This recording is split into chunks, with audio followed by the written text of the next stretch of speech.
Welcome to Question It, the podcast where we rethink health, wellness, and personal growth. I'm Kevin, your host, chief inquisitor, and sometimes guinea pig, exploring fresh paths to a better life. Let's dive into today's episode and get started. I'm really excited for today's episode of Question It because we're going to be getting into the real heart of what health and wellness and your best life is really all about. And today we're going to be going back to a video I created a while ago that really helps us understand how we can have our best lives. And spoiler alert, what it really all boils down to, the hard truth is that practice in anything that we're doing in life, especially our health and wellness, is critical to our success. So whether you're practicing your nutrition or your fitness on a regular basis for your physical health, or if you're nurturing your relationships and really working on connecting to the people who matter most to you for your emotional health, or if you are working hard in school and doing your homework, or you're at work doing your reports and your spreadsheets, and really thinking up creative ideas on how to do your work for your mental health, or if you're reevaluating what you want to do in life and what really matters to you at your core or your essence, what's getting you out of bed each day, day after day after day, and how are you nurturing and practicing your spiritual health. And I think this episode is particularly appropriate for this time of year because we're just into the first days of the new year, 2025. And if we want to have our best lives, and we set some of these New Year's resolutions, well, hopefully you're still at it and you plan to do it for far more than, 30 days, because if you really want to be good at something, you've got to practice. So let's get into today's episode now. If you want to be good at something, you've just got to practice.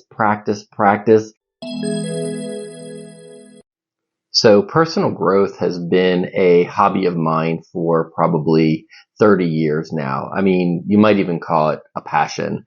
And recently I was having a conversation with a friend, and we were just, having typical conversation and talking about what's been going on in our lives. And I was sharing with her some of the conclusions or what I've been leaning on lately with my own personal growth journey.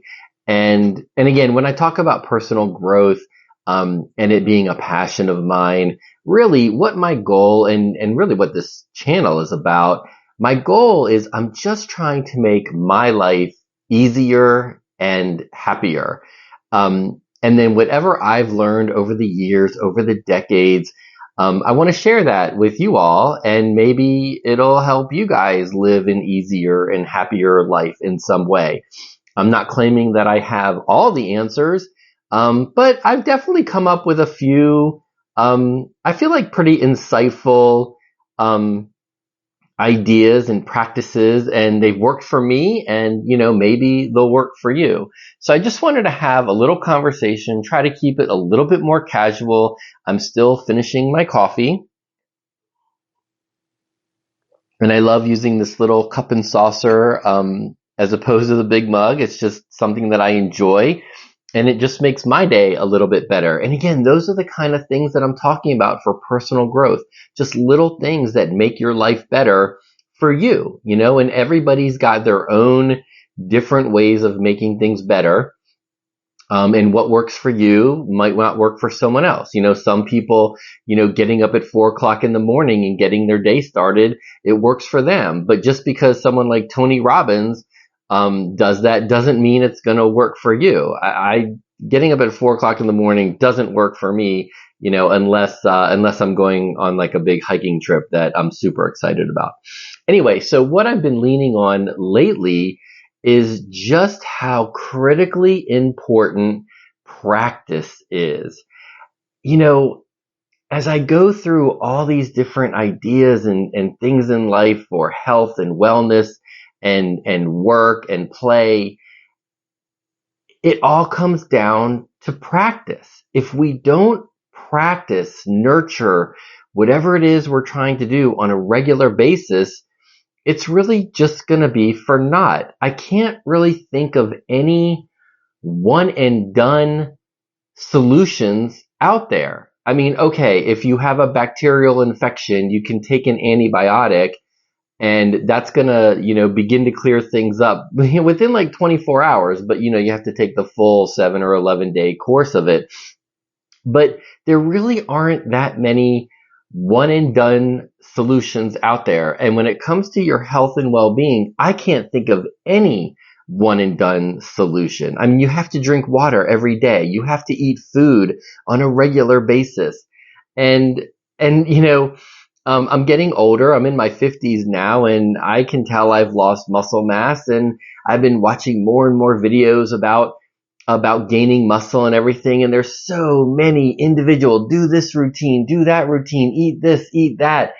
And what it really boils down to is when you see these people, with the really beautiful physiques and the muscles just, all over the place, these people have been weight training for years, 5 years, 10 years, and they've been doing it like 5, 6 days a week for 5 and 10 years. You're not just gonna go to the gym for a month and think, boom, I'm gonna have this awesome physique. It just doesn't work that way. Life doesn't work that way. You've got to practice it. If you want to be an amazing athlete, like Simone Biles or Tiger Woods, they started when they were children. I mean, little children, and they've been practicing like diligently every day for 20, 30 years. Simone Biles has been a gymnast for 20 plus years, and she goes hard, 6 whatever days a week. And she's really diligent and intentional and trying to hone her skills and practice, practice, practice. You just can't get around it. And your health is the same way. You just can't get around practicing. I've made videos about like drinking water. You can't just drink water one day and think, oh, I don't have to drink water anymore. You can't just eat one bowl of vegetables and think, I don't have to eat vegetables anymore for the rest of my life. And honestly, I don't even really eat vegetables anymore. I find that they bloat my stomach and I don't feel good when I eat vegetables. But when I eat more of a carnivore diet, that works for me. But for other people, they work better on a vegan or vegetarian or some other diet, whatever it is. You just got to figure out what works for you, and you've got to practice it. You see all of these, 7-day challenges, 30-day challenges. That's all well and good, but as soon as you stop that behavior, you're going to end up going right back to where you were before it. If you don't continue to practice that skill, that experience, that, learning that knowledge and that subject matter, if you don't keep practicing it day in and day out, you're not going to be an expert. You can't just read one book and be like, oh, I'm an expert. Here's an example. I wrote a book 2 years ago about innovation, like how to innovate. I consider myself an expert innovator. I've earned more than 75 patents in my career. I think I'm pretty good at it. But I didn't learn how to be a creative problem solver just from going to school. In fact, what I learned in school is how to memorize something or do a problem well enough to pass the test. I'm an engineer by my formal schooling. I didn't learn to be an innovator by going to college for engineering or graduate school for biomedical engineering. That is not how I became an expert problem solver with so many patents. How I became, or what I think, the reason I became such a good problem solver is because I had an 18-year apprenticeship with my father, following him around the house, around the yard, around the garage, fixing everything from lawnmowers to garbage disposals to building additions onto the house, like room additions, to restoring a Mustang convertible. I mean, we worked on everything. My dad always had ideas for new creations, new projects around the home. And, growing up in the 70s, we just learned to fix whatever was broken as best we could. We didn't just throw it away and buy new. We tried to fix it first. I remember, with our televisions that, back in the day, there were tubes, vacuum tubes of all different sizes. And if one tube burned out, then the television wouldn't work anymore. And I remember going through the process with my father, taking off the back panel and figuring out, okay, which tube is not working, and then pulling that tube out, going to the hardware store, sticking it in the little machine to test the tubes. And then you find, okay, the tube is broken. You buy the new tube, you put it back into the television, and then boom, the television works again. I had an 18-year apprenticeship to learn how to be a problem solver. And, nowadays it seems like on LinkedIn and Facebook and social media, there are so many courses and trainings.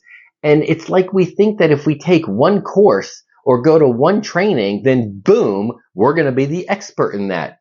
When does that ever happen? I've been to so many trainings and courses and workshops throughout my career, work career, education career. I've been to so many different workshops, and they're all well and good and they're super interesting and people are teaching some really great information. But if you don't practice that on a regular basis and you're not really intentional about practicing and nurturing whatever it is you learned, if you don't do that over and over and over again, you're not going to be good at it. It's going to be basically useless. And it's like we expect someone to be an expert just after one course.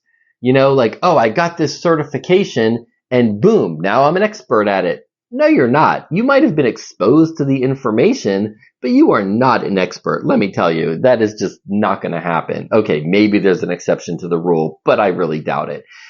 So it's funny how school, just regular K through 12 or university school, is like the same way. We're so committed and stuck on getting through the curriculum. I got to learn this lesson plan, then that lesson plan, and that lesson plan.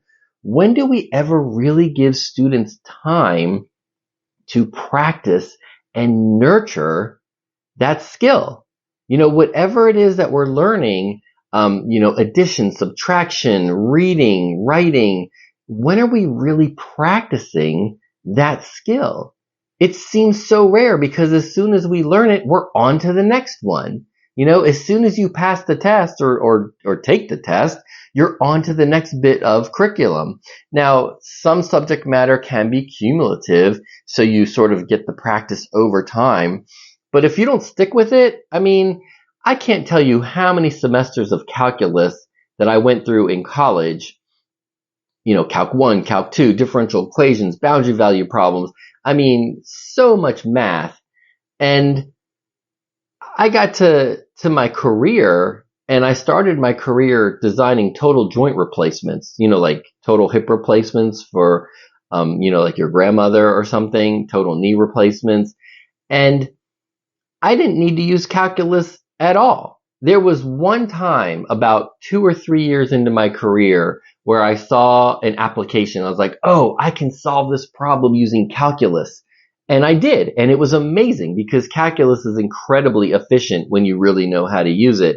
I could have probably solved the problem with trigonometry, but with calculus, it was just so much more efficient. And it was great. I didn't have to use calculus, but I knew how and I could, so I did. But let me tell you, decades later, I have not been practicing my calculus for many decades now. I can barely even do a derivative, and what does that really even mean? And how is that really useful? So if we're not practicing whatever skill or subject matter or health-related aspect in our lives, it's just going to degrade and we're going to lose it. And it doesn't apply, just to sports. I was sharing this example with my friend that, Bill Gates did not become an incredible pioneer in computers and technology because he went to college. Actually, he didn't even finish college. Correct me if I'm wrong, but I'm pretty sure he didn't even finish college. But when he was a teenager, he used to sneak out of his house in the middle of the night to go to some computer lab to code, to write software, to write code. I mean, that's the passion. Now, when it becomes obsessive, it can be detrimental, but that's the kind of practice and passion that Bill Gates had for computers and software. And it, launched him on an incredible career, and he's done amazing things in the world, but he's also really suffered in things like his relationship. His 20 whatever year, 30-year marriage ended recently because while he might have been practicing all of the computer software work, when was he practicing his relationships? When was he practicing interacting, sharing feelings, sharing thoughts, sharing ideas, and listening to others? You know, and when you don't share these ideas back and forth, when he was struggling to really connect with his wife, Melinda Gates, right? I believe he struggled to really connect with her. And then ultimately the marriage fails. And how often do we struggle with our relationships? Again, if we don't practice nurturing our relationships on a day-to-day basis, then they're going to struggle. They're going to suffer, and we're going to disconnect, and it's not just about communication. It's about connection. And there's a difference.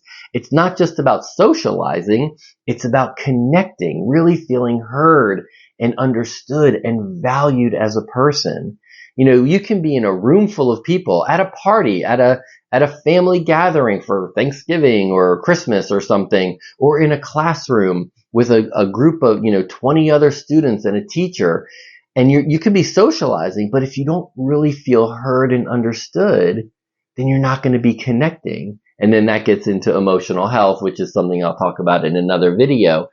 But the point of all this is that if we don't practice intentionally the things that matter most to us and the things that we want to improve at the most, and the things that we want to be the best at, like learning violin or guitar or piano or being a triathlete. I'm a triathlete. I'm a backpacker. Things I've been backpacking for 26 years now, and things that are just second nature for me are completely, out of the question, like unheard of for a beginner backpacker. But that's because I've been practicing it for almost 3 decades. Recently I've posted a lot of videos about foam rolling and trying to help reduce joint pain or prevent joint pain and tendinitis.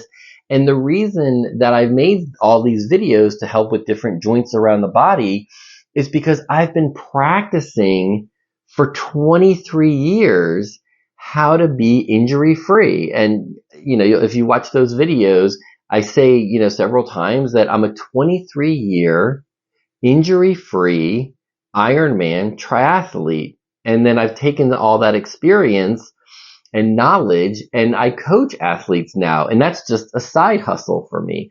So without all of that practice, we don't get good at it, and there's always something new to learn. And that's one of the things I love about life, is that you can keep practicing and practicing, and I believe you can always improve. You never reach the pinnacle. As healthy as you are, I believe you can be even more healthy. You can get even more quality of sleep. You can hydrate even better. You can eat even better food for your body, and your needs.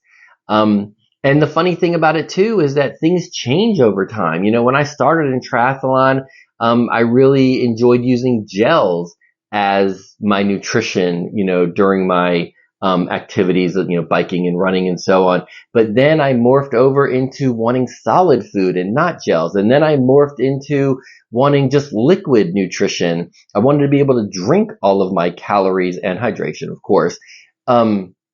And I learned about electrolytes and vitamins and how, the USDA recommended daily allowance is just BS. I mean, I don't know of any real hard data with how they came up with those numbers.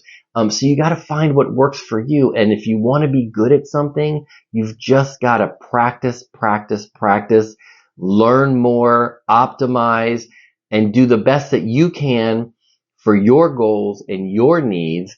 And if you keep trying and keep working at it, hopefully you'll get there at some point. But to ever think that there's a one and done for anything in this world, you're going to be, in store for a rude awakening. I hope this episode really hit home for you how critically important it is to practice whatever it is you want out of your life.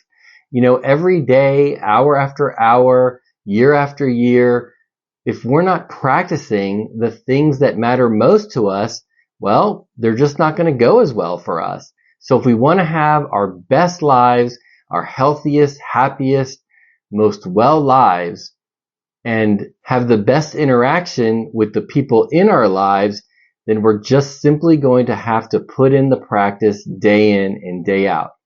So I hope this is helpful. I hope you'll join this episode's uchiTribe. You can find the link in the show notes, and we can continue this conversation and a deeper dive into this topic and find out what really matters to you and what do you want to practice in 2025 and the many years and decades to follow. Thanks for joining me on this episode of Question It. Remember, growth happens outside your comfort zone, so keep experimenting with life and embracing change. If you enjoyed this episode, please connect with me in the show notes, leave a 5-star review on the platform of your choice, and please join this episode's uchiTribe to dig into deeper conversation with me and fellow listeners. Until next time, peace, love, and connect.